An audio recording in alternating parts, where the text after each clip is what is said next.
The wind died first, then the cicadas. Under the ancient oak that split the West Texas plain like a gravestone, a woman knelt in the dirt, her hair silver against sun-scorched earth. Her undergarments hung torn at the shoulder. Dried blood marked her bare feet. She didn't move when hoofbeats approached, didn't flinch when leather creaked and a man dismounted, his hand hovering near his revolver like a question he wasn't ready to ask. This was the fading frontier of 1879, where the law stretched thin and memory stretched thinner, where debts older than drought still demanded payment, where a woman alone meant either madness or danger, and sometimes both. Before we dive into this story, let us know where you're watching from in the comments section and what time it is right there. Then don't forget to subscribe to our channel to support the work we do here. George Hilton was 38 years old. Dust clung to his coat. His jaw was tight with the kind of exhaustion that comes from running, not riding.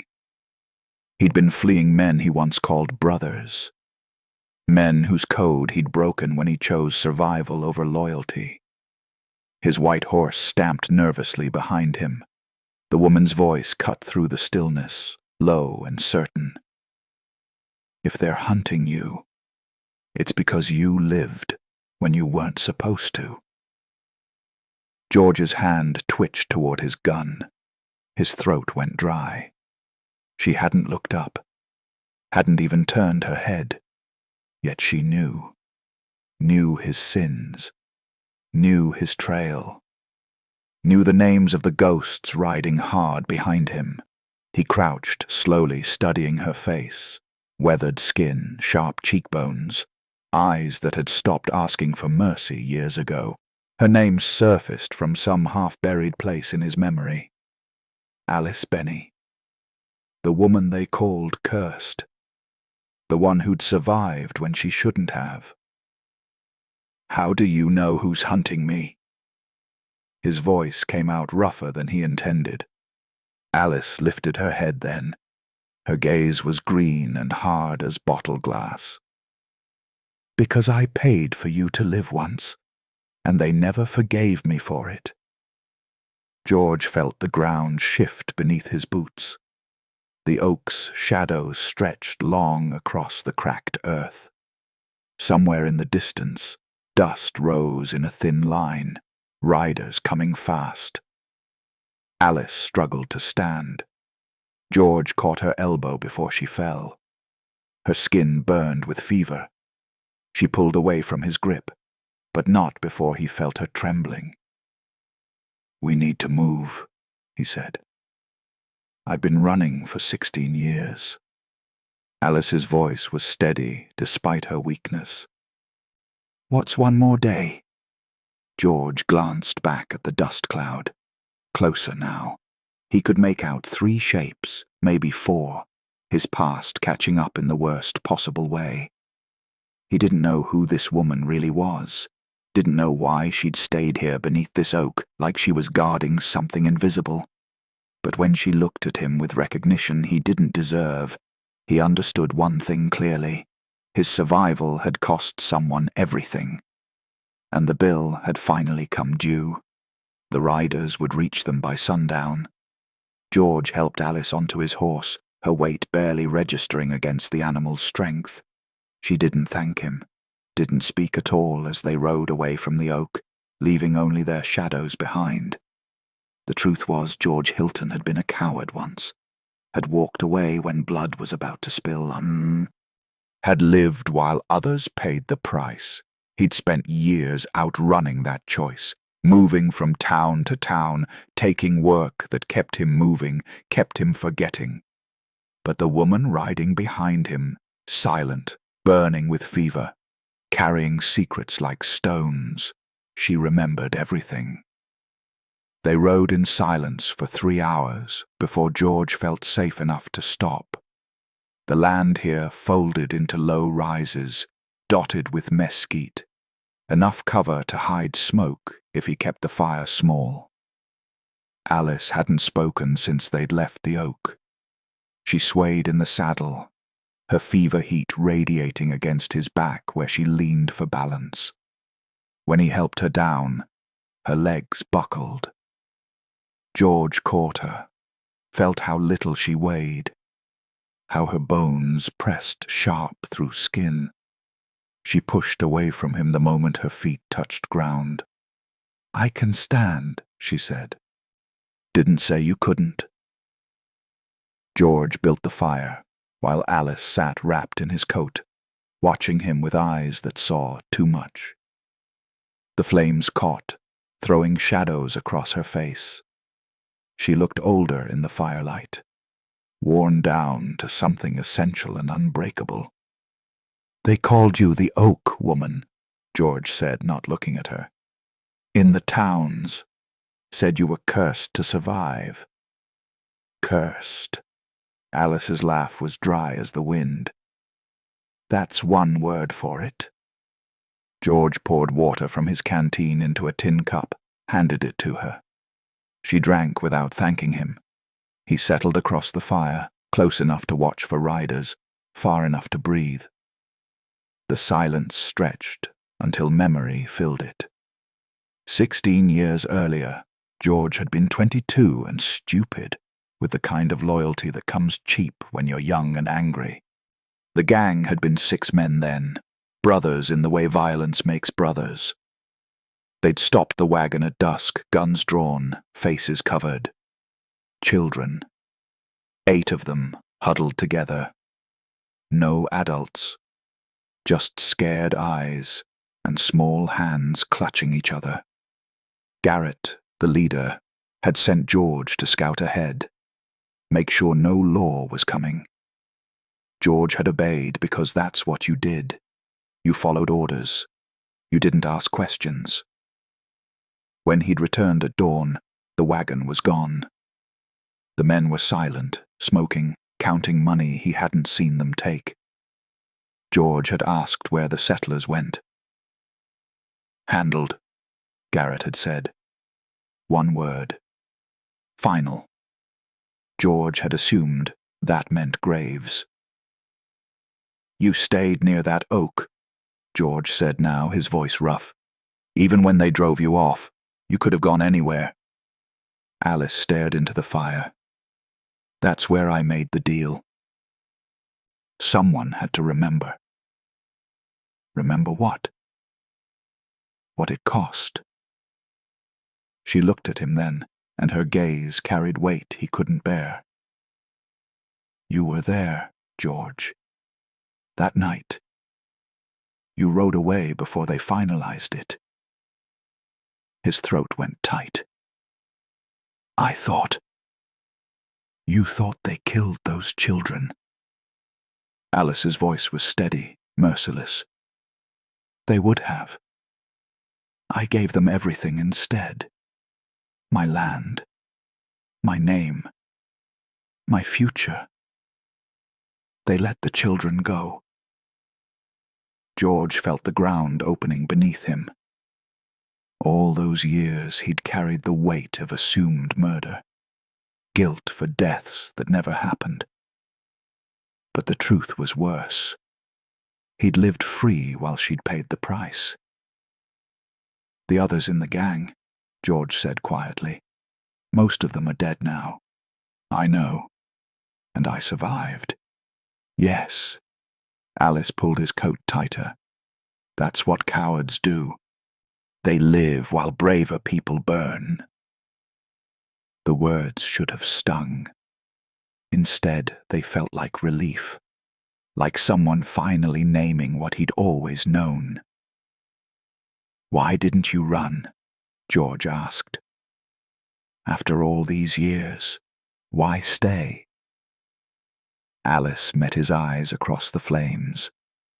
Her face was gaunt, her voice steady. "Because I chose this. Chose to live when dying would have been easier. Chose to remember when everyone else wanted to forget." She paused. "Survival isn't mercy, George. Sometimes it's the cruelest punishment there is." The fire crackled between them, In the distance, a coyote called. George thought about all the men he'd known who died brave and bloody, their names spoken with respect. No one spoke Alice Benny's name at all. That, he realized, was the real betrayal. Not death, but erasure. "They're still hunting us," he said finally. "I know. They won't stop." Alice lay down near the fire, her eyes already closing with exhaustion. "Then I suppose you'll have to decide what kind of man you want to die as. The coward who ran, or the one who finally stayed." George didn't answer. He sat watch through the night, feeding the fire, listening to Alice's fevered breathing. Somewhere behind them, men who remembered his face were closing the distance. And ahead of them, nothing but empty land and the reckoning he'd been running from his entire life. Alice's fever broke at dawn. She woke clear-headed and hollow-eyed, staring at the smoke rising from George's small fire. He'd made coffee. Bitter, weak, but hot. She drank without speaking. George waited. He'd learned that silence was the only currency she accepted. Finally, she set down the cup. "It was September," Alice said. 1863. 8 children in a wagon with a dead driver and no route home. George went still. They'd been traveling with missionaries. Cholera took the adults in 3 days. The children kept moving because stopping meant graves. Alice's voice was flat, factual. "They crossed onto land I was guarding for a rancher who'd gone to war. Land that bordered the pass your gang controlled." George felt his chest tighten. September 1863, he remembered.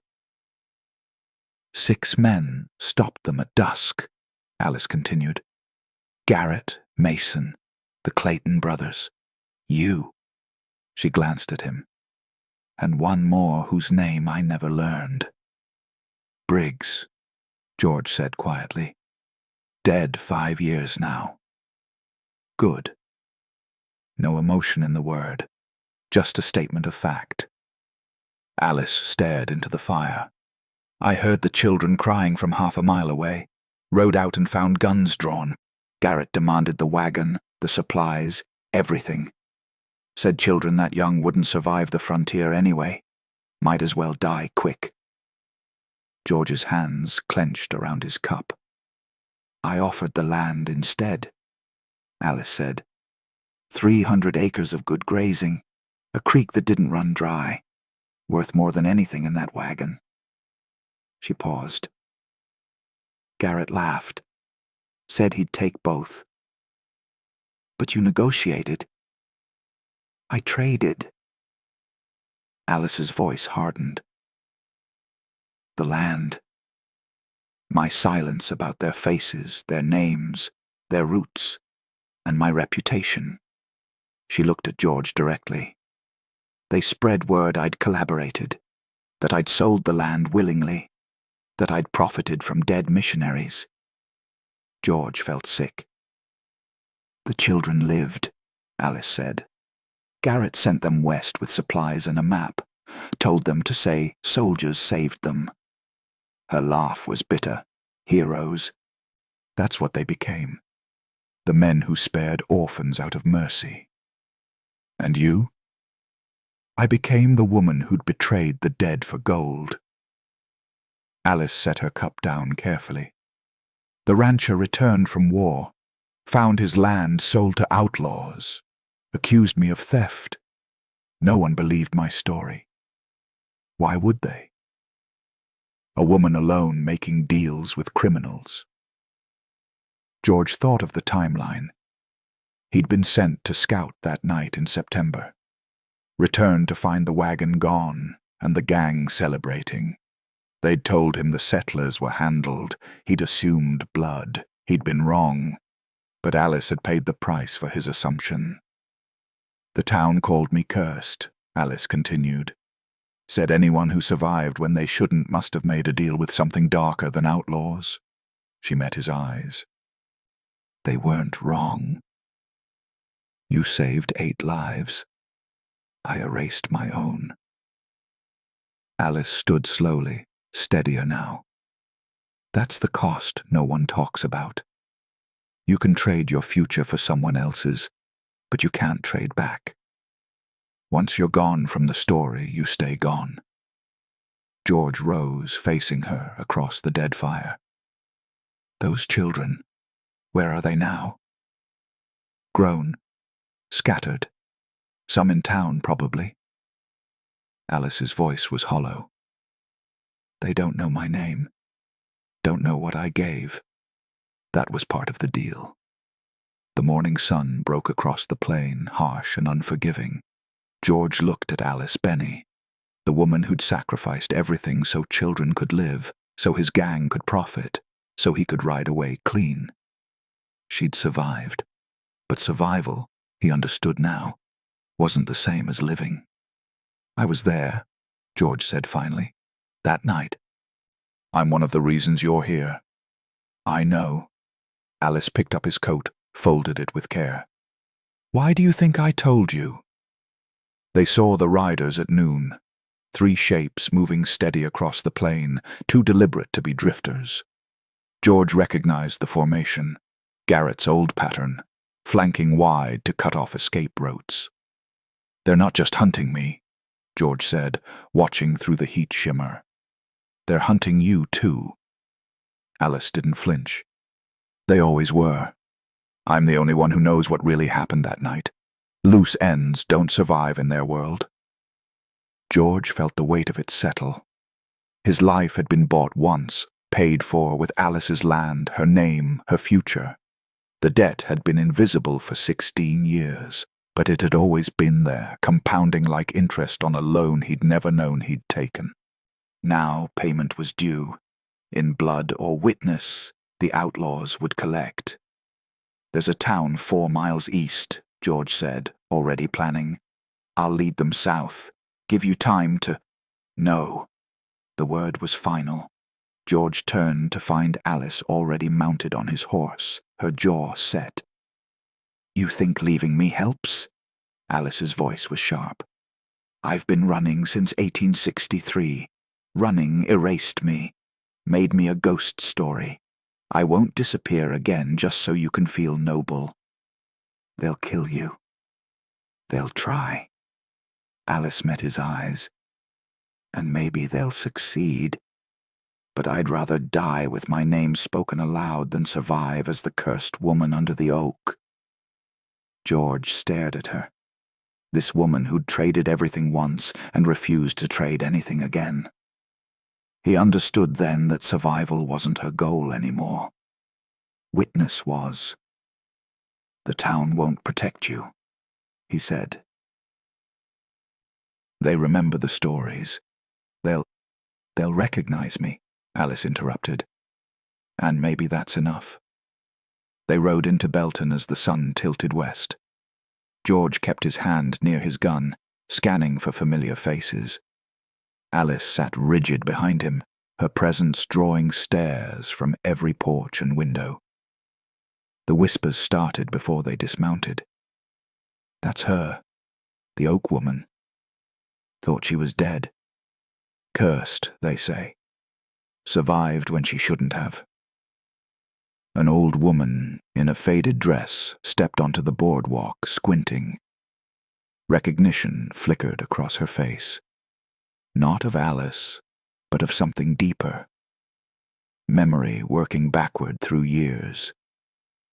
You're the one who... The woman's voice trailed off. Alice straightened. I'm the one who made the deal. The children lived. I paid. The woman's hand went to her mouth. Others gathered. Faces curious and wary. George felt the shift. The town wasn't hostile, just uncertain, trying to reconcile ghost stories with the gaunt woman standing before them. A man near the general store spoke up. A woman alone can be taken. That's frontier law. Another voice. Unless she's married, property rights protect wives. The word hung in the air. Marriage. Not romance. Protection. A legal shield against seizure. George felt Alice tense behind him. She understood the implication before he did. A wife couldn't be claimed without cause, couldn't be disappeared as easily as a cursed woman with no ties. "I won't run," Alice said quietly, "just for George. But I won't be erased again either." George looked at the gathered crowd, then at the horizon where dust still rose. The outlaws were maybe an hour behind. Time enough for a decision, not enough for second thoughts. His life had been bought once. Now the only question was whether he'd finally pay it back, or let another 16 years of debt compound until it crushed them both. "There's a magistrate in town?" George asked. The old woman nodded slowly. George turned to Alice. "If you'll have me." It wasn't a proposal. It was an offer of reckoning. Alice held his gaze for a long moment, then nodded once. "Truth first," she said. "Protection second." The magistrate was a thin man with ink-stained fingers and skeptical eyes. He looked from George to Alice and back again, clearly weighing whether this was desperation or madness. "You want to marry this woman," he said slowly, "right now, with outlaws riding into town." "Because outlaws are riding into town," George corrected. "A married woman has legal standing. Protection under property law." The magistrate frowned. "Marriage isn't a shield you pick up when convenient." "It's exactly that," Alice said quietly. "And we both know it." Her bluntness cut through the room's tension. The small crowd that had followed them into the magistrate's office shifted uncomfortably. George saw the calculation in their faces: scandal, curiosity, judgment. Alice stepped forward. "I need to say something first. Publicly." George tensed. This was her condition: truth before protection. Alice turned to face the gathered townspeople. Her voice carried despite its roughness. 16 years ago, 6 outlaws stopped a wagon of orphaned children. They intended to kill them. I traded my land, my reputation, and my name to let those children live." She paused. "Some of you might be those children, grown now, living free because I chose to be erased." Silence, heavy and absolute. An older man near the back spoke up, his voice uncertain.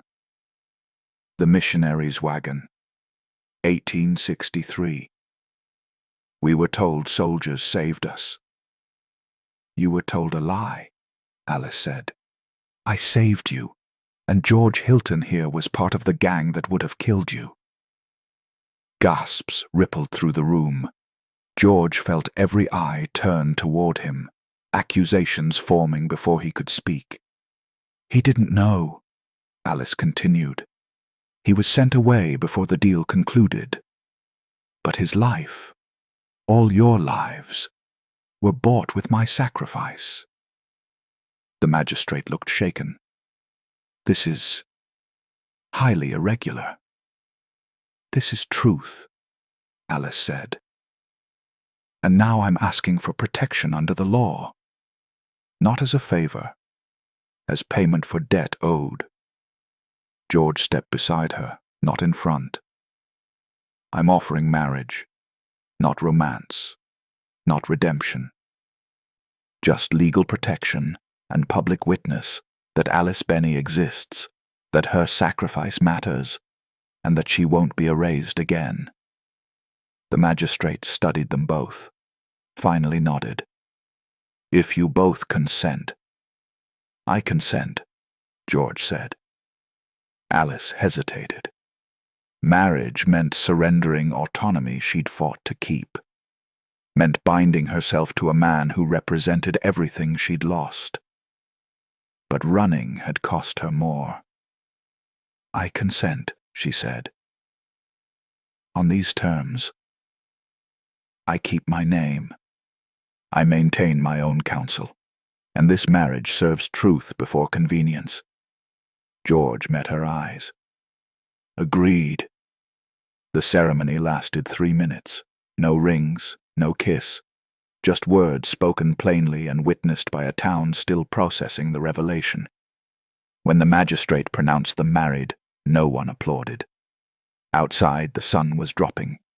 George and Alice stood on the boardwalk, legally bound, emotionally distant, strategically protected. "They'll arrive by nightfall," George said. "I know." Alice adjusted the borrowed shawl someone had given her. A wife can't be seized without cause, but she can still be killed.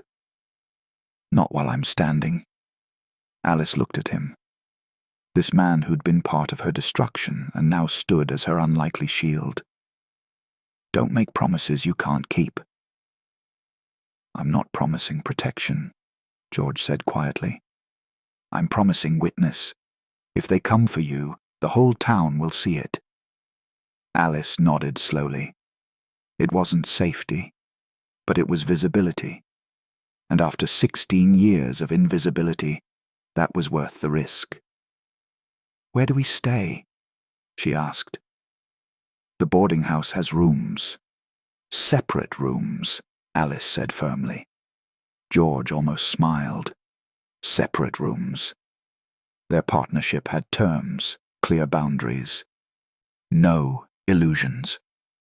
It was the most honest marriage either of them had ever witnessed. The stories came slowly, like water seeping through cracked earth. By morning, 3 people had knocked on the boarding house door. The first was the man from the magistrate's office. Samuel, he said his name was. He stood hat in hand, weathered face, uncertain. "I was 6, he said to Alice. "In that wagon. I remember a woman with dark hair telling us to be quiet, to trust her." He paused. "That was you." Alice stood in the doorway, silent. George watched from behind her, seeing her shoulders tighten. "I thought soldiers saved us," Samuel continued. "That's what they told us. But I remember your voice. The way you said we'd be all right." His eyes were wet. "You kept that promise." Alice nodded once. Samuel left without expecting more. The second visitor was a woman near 40, carrying bread still warm from the oven. "My brother was in that wagon," she said. "Died 3 years back, but he always wondered about the woman who made the deal. Said someone had to have paid for our freedom."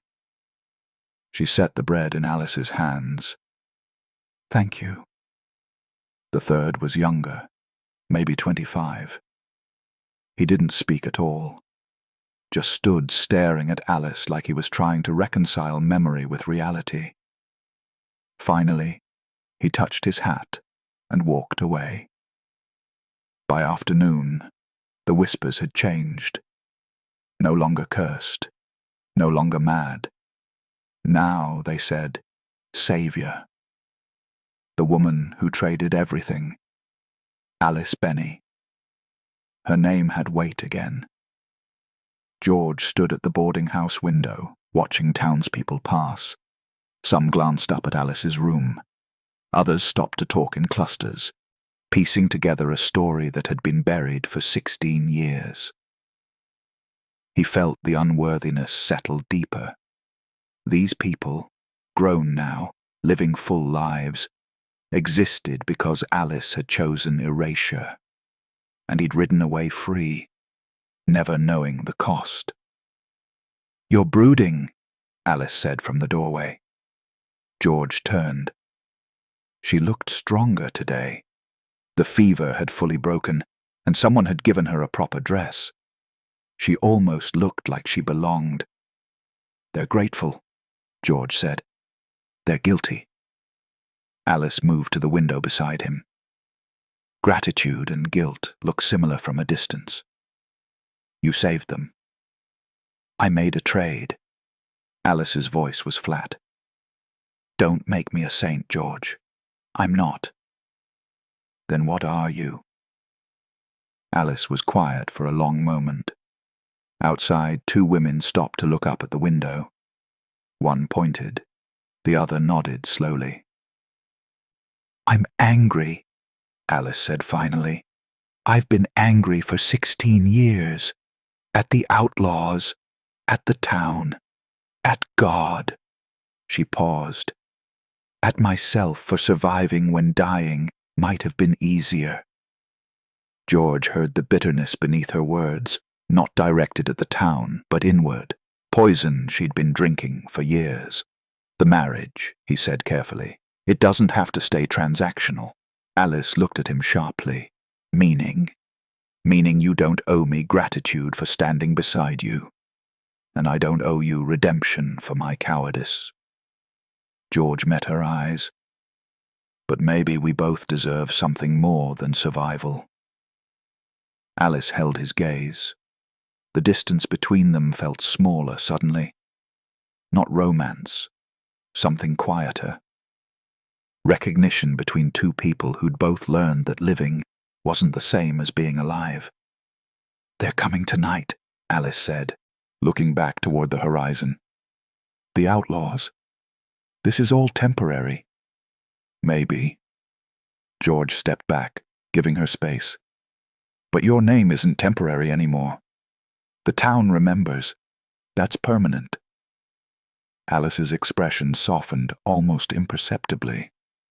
For the first time since George had found her under the oak, she looked less like a woman braced for collapse and more like someone remembering how to stand upright. "Separate rooms," she said. "Separate rooms," George agreed, but the wall between them was thinner now, built on respect instead of distance. They rode out at dawn, before the town woke. Alice had asked to return to the oak. One last time, she said, before the outlaws arrived. George didn't question it. Some debts required specific ground. The tree stood exactly as he'd first seen it. Massive, ancient, its shadow stretching long across cracked earth. The place where Alice had knelt, where George had found her half dead, where 16 years of silence had accumulated like dust. Alice dismounted slowly, stood looking at the oak's trunk, her hand resting against the scarred bark. George climbed down. His legs felt heavy. This was the place, the exact spot where everything had been traded away. He walked to where Alice had been kneeling that first day. The ground still held the impression. Or maybe he just imagined it. Either way, he knew what he had to do. George dropped to his knees. Alice turned, surprise flickering across her face.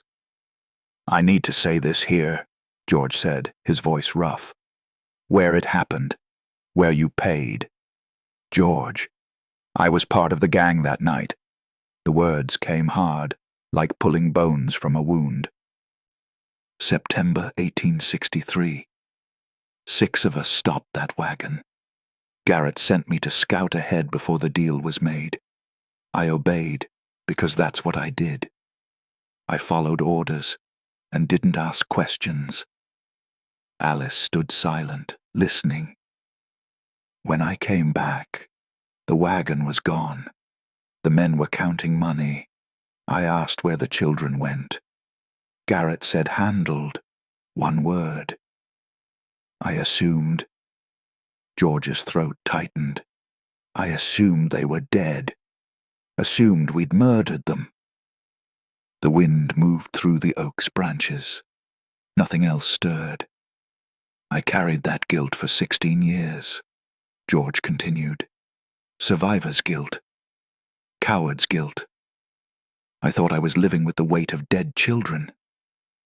He looked up at Alice. "But the truth is worse. Those children lived because you died, not in body, in everything else, your land, your name, your future. You paid for my freedom with your erasure." Alice's expression didn't change, but her hand tightened against the tree. "I've spent days trying to figure out what I owe you," George said. trying to calculate the debt. But there's no calculation that works. Because I don't owe you my life, Alice. His voice cracked. I owe them your life, not mine. The words hung in the air, final and irreversible. Alice was quiet for a long time. When she spoke, her voice was low, devastated, but steady.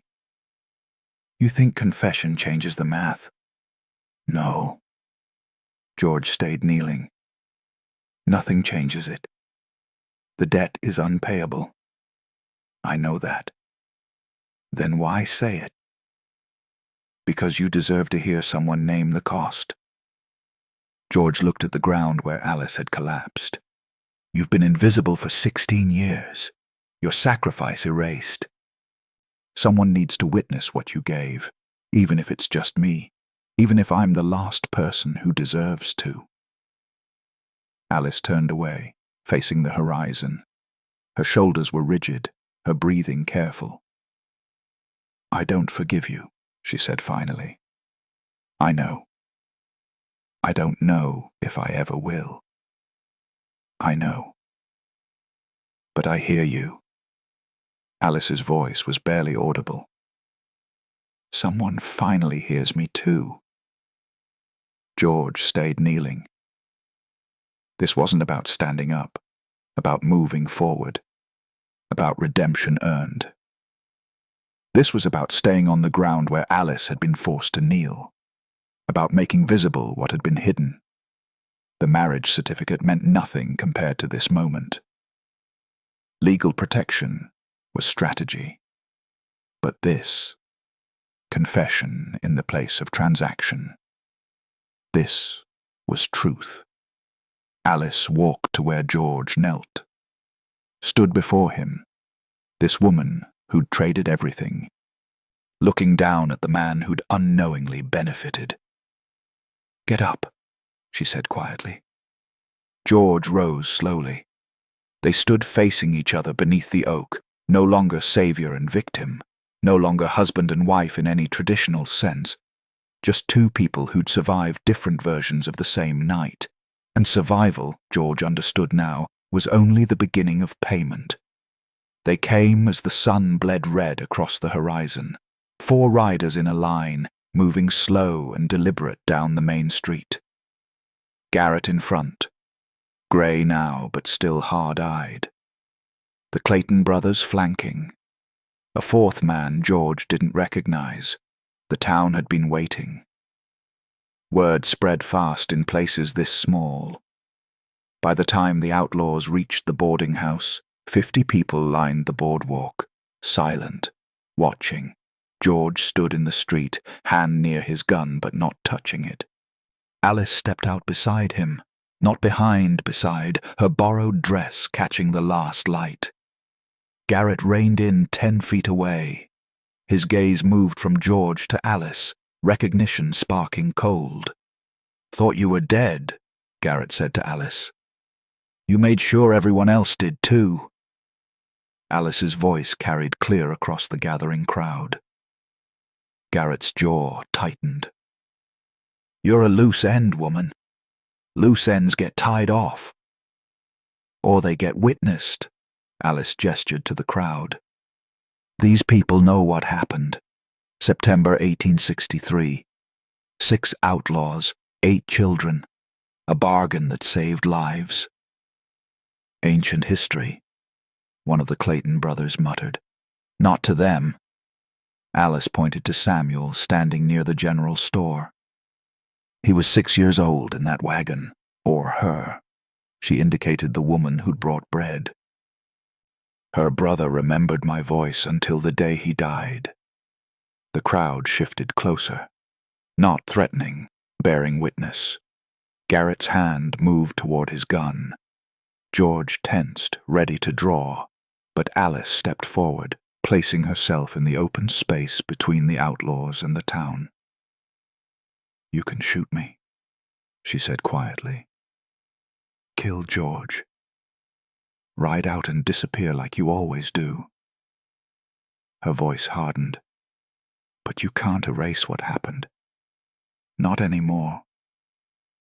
This town knows the truth. Your faces, your names, the children you would have murdered.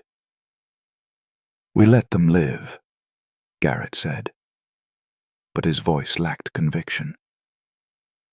I let them live. Alice's words were steel. I paid for their freedom with everything I owned. You took the deal and called yourselves merciful. She looked at each outlaw in turn. But everyone here knows what mercy actually looks like. And it doesn't ride into town with guns drawn. Silence held the street. The outlaws sat their horses, trapped not by weapons, but by watching eyes, by witnesses who would remember, by a story that couldn't be buried anymore. The magistrate stepped forward. You're known now. Your faces, your names. If Alice Benny or George Hilton are harmed, this town will see justice done. It wasn't a threat. It was a fact. Garrett stared at Alice for a long moment. She stared back, unflinching. This woman who'd knelt in dirt and survived 16 years of erasure now stood in open street, fully visible, undeniably real. This isn't over, Garrett said finally. Yes, it is. Alice's voice was quiet but absolute. You just don't know it yet. Garrett turned his horse. The others followed. They rode out slow, dust rising behind them like the ghosts of decisions made too long ago. The town watched until they were small shapes on the horizon, then gone. No shots fired, no blood spilled, just truth spoken and witnessed. George let out a breath he'd been holding since the riders appeared. Beside him, Alice swayed slightly. He caught her elbow, steadying her. You all right? He asked quietly. Alice looked at him. Her face was pale, but her eyes were clear. I spoke, she said. After 16 years of silence, I spoke, and they heard me. The crowd began to disperse, murmuring. Samuel approached, touched his hat to Alice. Others nodded as they passed. Not gratitude exactly, something deeper. Acknowledgement. George stood beside Alice as the street emptied. The sun had set fully now, stars beginning to appear. They might come back, George said. Maybe. Alice straightened, releasing his arm. But I won't be invisible when they do. George looked at this woman who'd traded everything and finally reclaimed her name through witness. She wasn't saved by his gun or his marriage certificate. She'd saved herself by refusing to disappear. Come on, Alice said. Separate rooms. George almost smiled. Separate rooms. But they walked side by side toward the boarding house, equals now in every way that mattered. 3 weeks after the outlaws rode out, Alice returned to the oak alone. George watched from a distance as she approached the tree, her steps steady now, the fever and weakness long healed. She wore a dress the town women had given her. Simple, practical, hers. Her silver hair was pulled back, catching morning light. She didn't kneel. She stood. George dismounted, leading his horse forward slowly. Alice heard him coming but didn't turn. She kept her hand pressed against the oak's trunk, feeling the rough bark beneath her palm. I used to think this place was my grave, Alice said quietly. The spot where I died without dying. George stopped a few feet away, giving her space. What is it now? Proof. Alice looked up at the branches spreading overhead. That survival isn't the end of the story. Sometimes it's just the beginning. The wind moved through the leaves. Birds called from somewhere unseen. The land stretched out around them, harsh, beautiful, unforgiving as it had always been. George removed his hat, not in deference, but in permanence, a gesture that said he was done pretending to be anything other than what he was, a man learning to stay instead of run. "The magistrate asked if we wanted to register separate property," George said, "since you kept your name." "What did you tell him?" "That you'd decide." George turned the hat in his hands. "This marriage, it started as necessity, protection against seizure, but it doesn't have to stay that way." Alice finally looked at him. Her green eyes were clear, seeing him fully. Not the coward he'd been, not the savior he'd never be. Just the man who'd chosen to stay when staying was harder than leaving. "I don't need protection anymore," Alice said. "The town knows my name, the story is told. You could leave. No one would blame you." "I know. Then why stay?" George was quiet for a long moment. He thought about all the years he'd spent running, all the places he'd left before anyone could ask him to explain himself. All the debts he'd avoided by never standing still long enough to count them. "Because staying is the one brave thing I've never done," he said finally. "And maybe it's time I learned." Alice studied him. No forgiveness in her expression. That might never come. But something softer. Understanding between two people who'd both survived when they weren't supposed to. "Separate rooms," she said. "Separate rooms," George agreed. But the words felt different now. Not walls, but boundaries chosen freely. Not distance, but space to breathe within partnership. Alice stepped back from the oak, looked at it one last time. This tree that had witnessed her collapse, her bargain, her erasure, and finally, her return. "It's still standing," she said. "So are you." Alice almost smiled. "So are we." They walked back to the horses together. Not touching, but close. Two people bound by history and choice, by guilt and witness, by a marriage that had become real, not through vows, but through the simple act of staying when leaving would have been easier. The oak remained behind them, scarred, ancient, enduring. A marker not of where Alice Benny had fallen, but of where she'd finally stood up. And George Hilton, who'd spent his life running from debt, had learned that the hardest payment wasn't gold or blood. It was presence. It was staying. It was choosing, every morning, to wake up and face what you owed, not because the debt could ever be paid, but because some things are worth owing forever. The frontier was closing. The old codes were fading. But beneath that oak, two people had written a new one. Survival isn't courage, but choosing to stay, that is. Some debts can't be repaid. But some stories deserve to be witnessed. You just witnessed Alice and George's journey from beginning to end. Now I want to witness you. Comment the time and location where you're reading this.